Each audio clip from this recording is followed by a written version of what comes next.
Yes, Chef. With Ryan.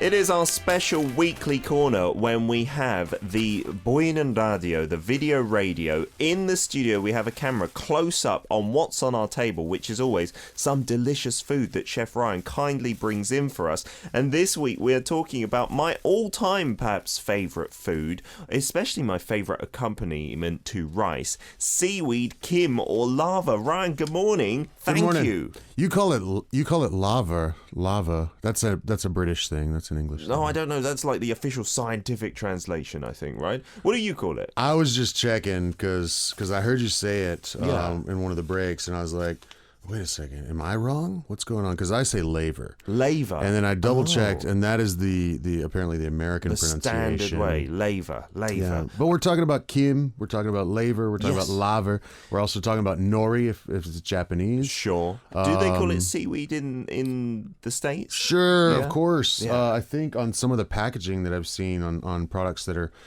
made in Korea and sold in the U.S. now, it does say seaweed snack on there, just to make it simple for folks to understand. I don't know if seaweed is like politically incorrect or something, but many places now say lavor or lava. But I like seaweed. That to me it feels simplifies better. it. Yeah, I mean, most folks don't know that there are basically three major types of seaweed in Korea. Can you name them? Three major types. Yeah, they're like really most important ones. There's a lot as in more. Their Korean names? Or do they have an English name? Sure. I don't know. Would it be like the miok kind of kelp variety? That would be the dashi. Okay. Right. That would be the kelp one, right? The kelp family. There's this one today. Which is the kim family? Just the kim family. And this is a red algae, technically. If you hold it up to the light, green. Sometimes it goes a bit reddy. Right. Doesn't it? Right, Yeah. right. And then? There's the miok. That one's so important when babies are born. The mother has to have, or on your birthday, you gotta have your meal. Every day after you're pregnant. Seriously. I really like it. It tastes amazing if you've got the beef broth as the stock. Even a chicken stock is quite good as well. I'm not so fond of it when it's just like a mochi stock or a seafood kind of one, you know. I like them all, and then I took some back to have with family one year. And I was trying to explain it to some of my aunts, and I said, Aunt Kay, have you heard of miok, or have you heard of this? I was saying the English name, and she's like, no. And then I said miok, and she's like, oh yeah, because whenever you put miok into water to soak it, which is normally because it's dried, you're gonna soak it in water first before you start to make the soup. That water is incredibly good for your skin. Oh, really? And yeah, a chef friend told me about it, so I tried it once, and it just tightens up your skin. Seriously? And that's why my aunt knew all about it, because she liked to put it on her skin. It's full of vitamins. All of these seafood, this seaweed here is full of iodine, full of vitamin B. It even has protein.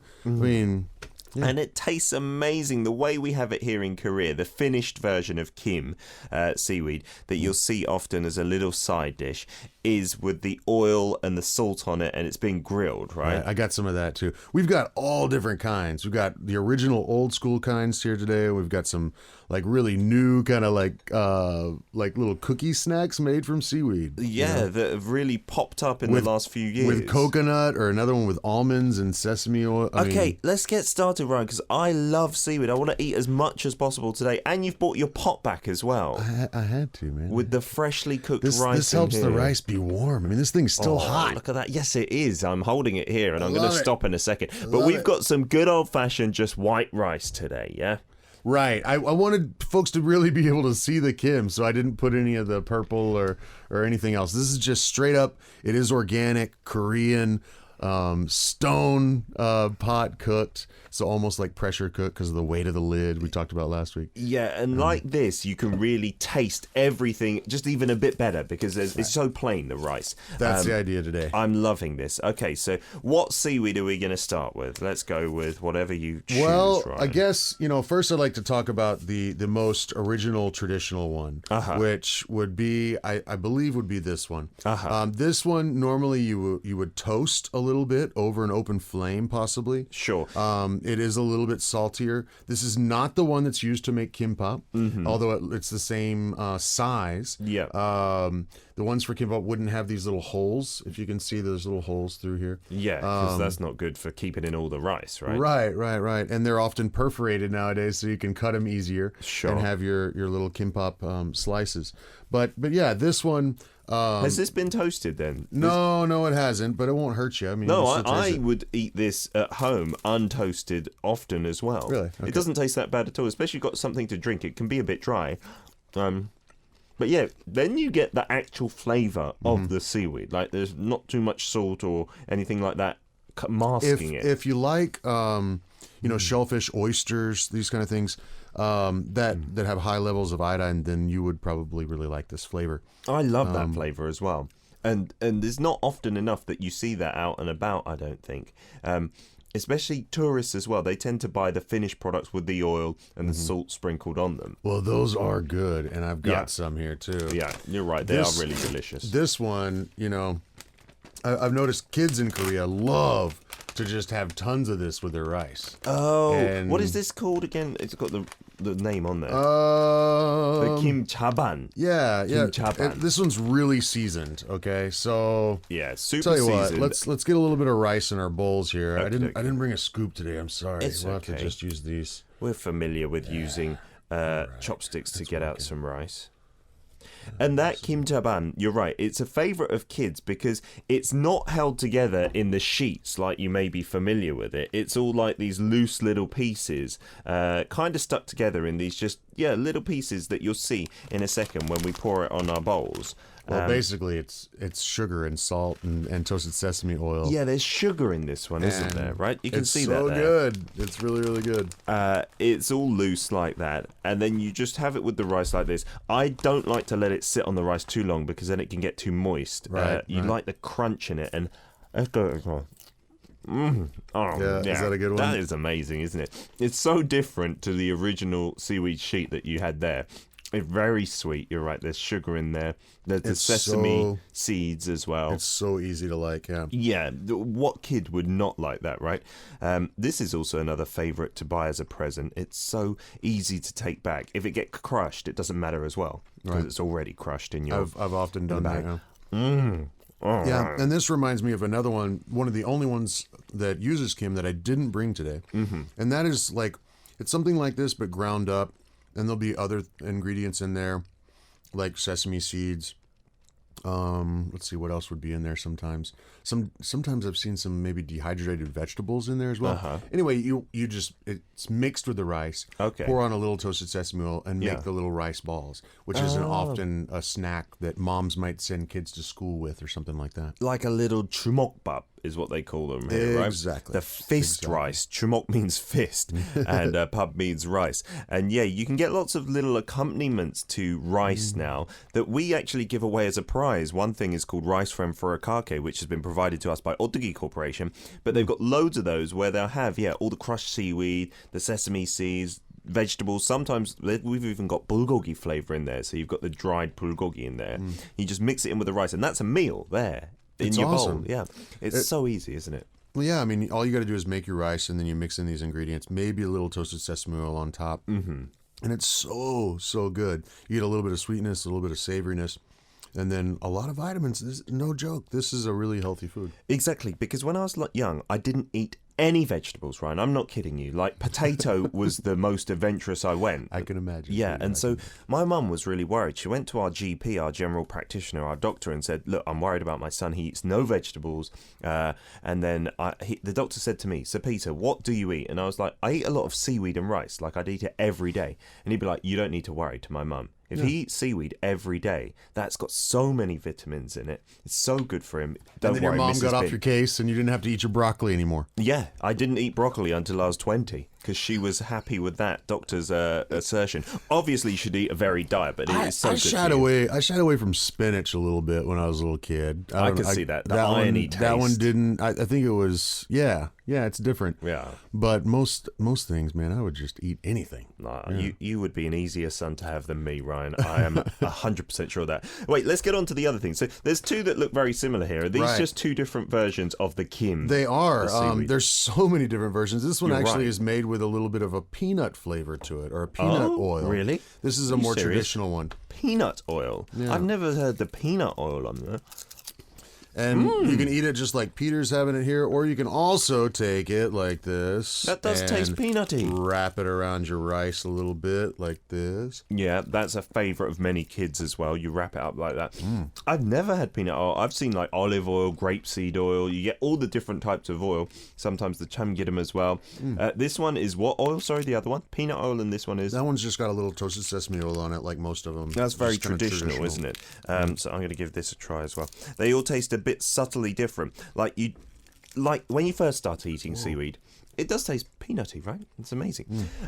When you first start eating seaweed, I think it's like with anything else. You'll think they all taste the same. But now, once I've eaten seaweed for all my life, I can taste really the subtle differences in what oil they're using, right?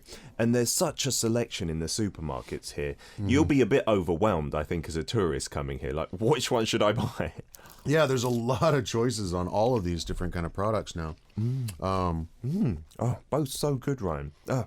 And the things that you brought in that are a bit quirky and quite new are these two kind of almost, you could have them as bar snacks, right?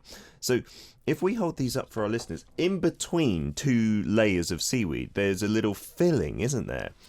And in this one, it is what? Yeah, last year when we were doing a little like Arirang special report, you can find it on YouTube. Yeah. I think it was called K-Fish. Yeah. And we went to this factory where these are made, and they do some with coconut inside, others with almonds and This is a snack. I would have to guess that it was created to make it easier to have a product maybe for the West. Because these are easy to enjoy. It's a little bit spicy. Is that one? Let me try. Yeah. Try this. Like a little Is bit. this the coconut one? I think it is. I'm not sure. Is it coconut? Because it's dried, obviously, like dehydrated coconut. With a tiny bit of spice in there. That's the almond one. Oh, This one really? must be the coconut one. Okay. Yeah. And it means that the flavour of the seaweed is a little bit drowned out in the other flavours, but you get a different kind of texture to it. And this is coconut. Oh, wow. Coconut and seaweed. That's good. It's sweet, right? That's really good. On this seaweed, it almost resembles like the Japanese type, you know, where it's kind of almost seasoned on the outside. That's delicious. This company was right on the seaside down south where traditionally these are cultivated. And the best ones grow in the wintertime, they say. The best seaweeds. Right. I guess it grows slower, so it would have more nutrients. It's the same is true with like land, things that you're growing on land. If it grows a little bit slower, you might have a better herb or something like that. Oh, I see. But really cool, really cool. This is a totally new kind of product. These are a little older. Where do you usually see these? These, I don't know, sometimes at a restaurant you could see them as a side dish, but it's not that common, is it, to see them as a side dish? I mean, we have them on our dinner table every day because our kids, they love it. When they're not going to eat the rice or they're not eating their other dishes, we'll just put the rice in the seaweed as a little seaweed roll. Right. And bish bash bosh, Get them to finish eat it. the rice, right? Yeah, it's like something to tempt them, isn't it? Don't forget that this is often done at the raw fish places, especially the ones with tuna. Oh, yeah, they'll give you the packs, actually. Yeah, they won't even unpack it for you. The packs are laid out on the tables or on the bar. Yeah. And you're having, usually those restaurants are all you can eat tuna. Yeah. And what they've taught me, over the years, when you go into these places and they see a foreign face, they're like, no, you do it like this. Okay. And you take a sheet like this and you take a little bit of the the Korean radish sprouts. Yep, that goes look there. like watercress almost, right? Right. And the piece of fish, and then possibly toasted sesame oil and salt dip. And this gets wrapped around the fish like that, and then it tastes amazing. And most of that fish has been frozen, admittedly, in those places, but it still tastes so good with the seaweed. You need the seaweed. Right. It just brings out an extra level of flavour. Ryan, thank you for bringing all these different types in. We're going to keep them in here. We might talk a little bit about how seaweed is made, where it comes from after a song break. We'll listen to Louis featuring Sanchez. This is Side Mirror Girl. We're back for part 2 of Yes Chef, and I've got seaweed stuck in my throat, so I'm going to take a drink. Ryan, can you take over? I don't know, talk about something. Oh. Well, I want to have another bite. I'm enjoying this too much, and we've got so much rice to go around here. It's so good, isn't it? It's so easy for anyone to eat. But the problem is, when I was younger, and I'm thinking and hoping that things have changed now, there was this perception when you said seaweed to my English friends, they'd be like, oh, you eat seaweed from the sea, that's disgusting. And the fact that it has weed in its name as well, perhaps not so good. As a child, they would tease me. But when I got friends over to my house and I eventually persuaded them to try it, they would all love it. Like, there's nothing really not to like about this salted version, right? It doesn't taste too much like the sea. Years and years ago, a friend came over from England, and he had never had Kim in his life. And the first time we were like, yeah, go, don't go and get a fast food burger. Yeah, go try a Gimbap. Welcome to Korea. Check this out. This is like, this is like Korea's fast food. For $2 or $2.50 or maybe $3, you can have this really nice with tuna inside and the rice and all these other parts. And it's quick and it's healthy and it's delicious. And the first time that he had it, he was like, no, I can't. Really? I can't. He was from Manchester. Not much seaweed there. Yeah, for sure. He was like, I can't do the seaweed. But it only took about a week later, and he had totally come around. It was just that very first initial time, the fishiness of it. Yeah. Not a whole lot of fishy flavors, I think, in the Western diet of many fish people. and chips. It's fried out of the fish, even right? the fishy Exactly. flavor. Exactly. So you're right. In that case, in Gimbap, it doesn't even take the starring role. Really, it holds things together. There's a lot more flavor from within it. But in that case, it's usually not the salted version. It's the version you had earlier that is just a plain sheet of seaweed, right? That's been grilled. Now it'll be brushed with sesame oil and sometimes a little salt, just to add that flavor at the end. Yeah, many places will do that. But I think just these ready-made strips or sheets with the salt and the oil, in this case peanut oil, it really takes away a lot of the fishy flavour then, like that. And it's not offensive at all. It's crunchy as well. It's got a nice texture.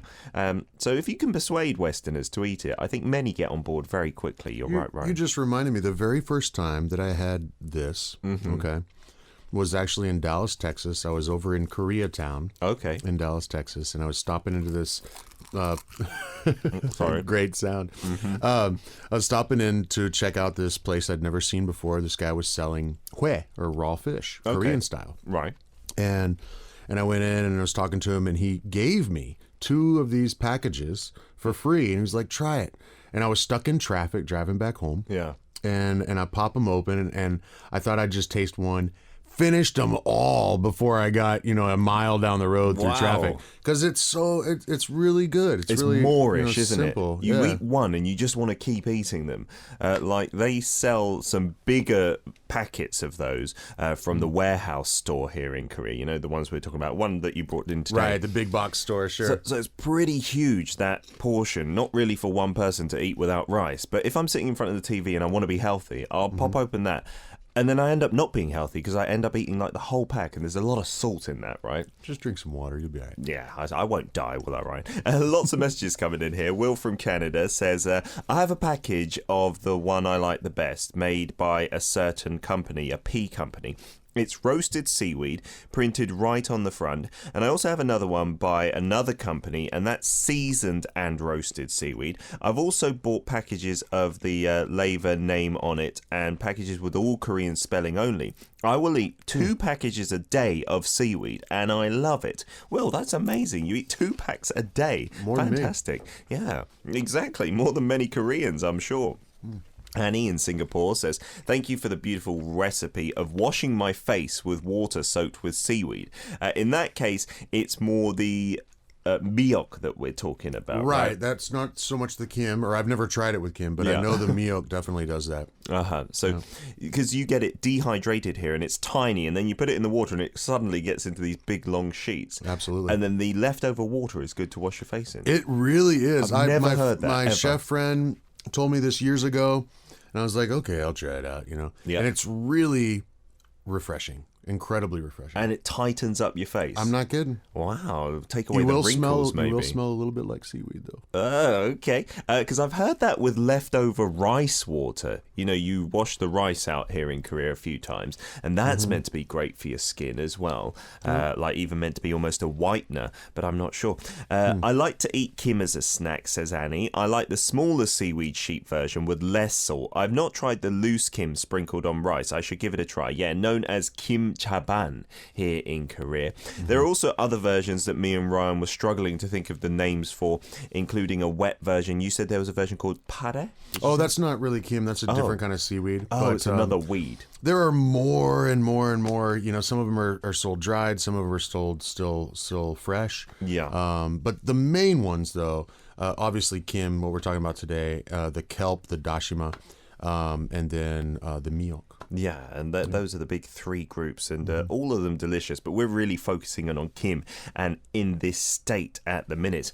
We've also got a couple of what's in your fridge, but before we wrap this up, don't forget, you can check out this segment on YouTube. We upload it within a day or so of doing it, and every single week we've got a Yes Chef up there for you. So just type in Arirang Radio Yes Chef or Arirang Radio Daily K, hashtag Daily K, and you'll find us there. If you're watching us on YouTube now, then please do tune into the show 9 to 11 a.m. KST every single day, keeping you up to date with the latest news and culture stuff from Korea. Okay, what's in your fridge? We're going to start with Audrey from France, who took your advice last week and cooked the mushroom was a beautiful omelette. picture I saw too. It was amazing. Those mushrooms looked amazing. I wish I could find those varieties here. We've got our own kind of cool varieties here that'll play with. So. This is true, yeah. Got a great fridge. Looks like I see duck tenderloin, pancetta. We've got sweet peppers, tomatoes, broccolis, fennel, limes, kiwis, bananas, coconut milk. Wow. Plain yogurts, mozzarella, goat cheese, and eggs. Okay, I think I know which direction I want to go. Now, I've never made this before, but I'm sure it must work and be really good. Duck, one of my absolute most favorite ingredients. The fat on the duck. Oh, the fat and the skin are so good. Oh, it's so incredibly good. And duck and fennel go together so well, be it toasted cracked fennel seeds or the fennel bulb, or you flavor a stock with a fronds, and it just somehow brings out a sweetness in the duck. It's really just amazing combination.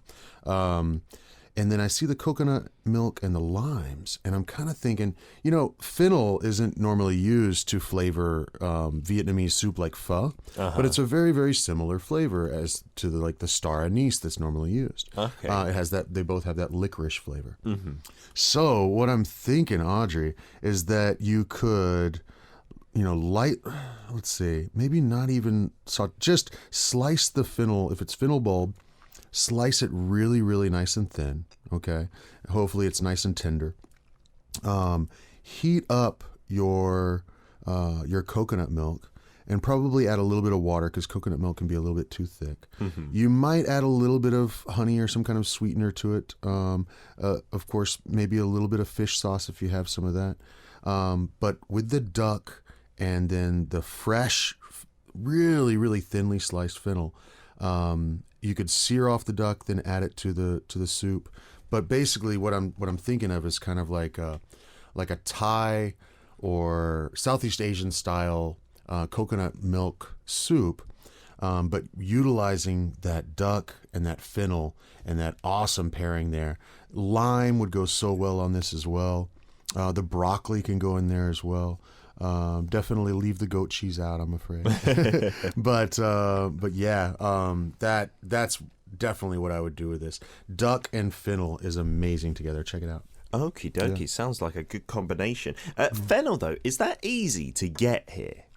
It's getting easier now. I see it more and more just in specialty shops. It's not cheap, and I know why. I try to grow it here, and it's not easy in this climate to grow it. So, what kind of climate does fennel need? Something less extreme? A little bit colder and a little less water, I think. Or you got to be able to start it. Whenever my best luck with it has been starting it indoors, like still in winter, right, and then transplanting it right after the last freeze and letting it. Yeah, to be able to get a bulb. I get fronds and seeds, great. Yeah. But to get the bulb, that sweet, awesome, tender, the white part on the bottom. It's a little tough. It's hard to do here. Yeah. Oh, so that's why it's so expensive. I know that Korea does import a lot of vegetables, especially at certain seasons from other countries, but fennel doesn't seem to be popular enough to do it that way. Right. I'm not sure, how you could incorporate fennel into Korean cooking. Did you grow up ever seeing fennel or having it in? No, never. There's some awesome, classic recipes using like sliced apples and fennel or maybe pear. Like fresh salads that way, red onion, julienne in there with the fennel bulb. They're awesome, really, yeah, because it has this really bright, fresh, like almost like black licorice flavor to it. Yeah. And the texture is like, if it's nice and tender, if it's a tender bulb, then it'll just have a little bit of a crunch. But yeah, a lot of water. And you can eat it raw? Absolutely. Oh wow! And it's tender. I never would use that word for like a vegetable. I'll try to bring some to you. Now the outer leaves will be fibrous. So you pull those, or the outer part of the bulb, you pull that out and you don't get to the center. Right. It can be too tough. But definitely using it to flavor stocks is awesome. It's really got a strong Sounds flavor. great. If you do try that out, Audrey, please post up the photo again. Your omelette looked delightful. I'd love you to come and cook me a breakfast one time. That would be fantastic. Seems like you've stocked up your fridge really quickly after getting back from Japan with some great ingredients as well. Yeah, if you have any rice noodles, that would go really well in there too. Also, carrots would go great. Red bell peppers, something like that. And I would probably kick it up with a little bit of spice too somehow. Nice. Yeah. We've been talking all about seaweed today. Kim is the Korean name for it. We're going to munch on this some more. Ryan, you'll be back next week with a new ingredient as well. Yeah, guess what, man? Next week I'm gonna grab pumpkins off the farm. We're gonna go farm to radio, man. Seriously? Yeah. Are the pumpkins ready? Yes, it's Halloween time as well. Right. Are we talking the little green ones? Little green ones. I'm gonna get some of the other ones too. We're gonna have a little bit of juke, some porridge. We're also gonna have a little bit of steamed pumpkin, like a side dish. It's so good even by itself. I didn't realize until I came to Korea. And eating the skin as well. I know. I was blown away. I know. Yeah. It tastes good. All right, Ryan. Look forward to that. Have a great week. You too, We're going to play some FX now. This one's All Night.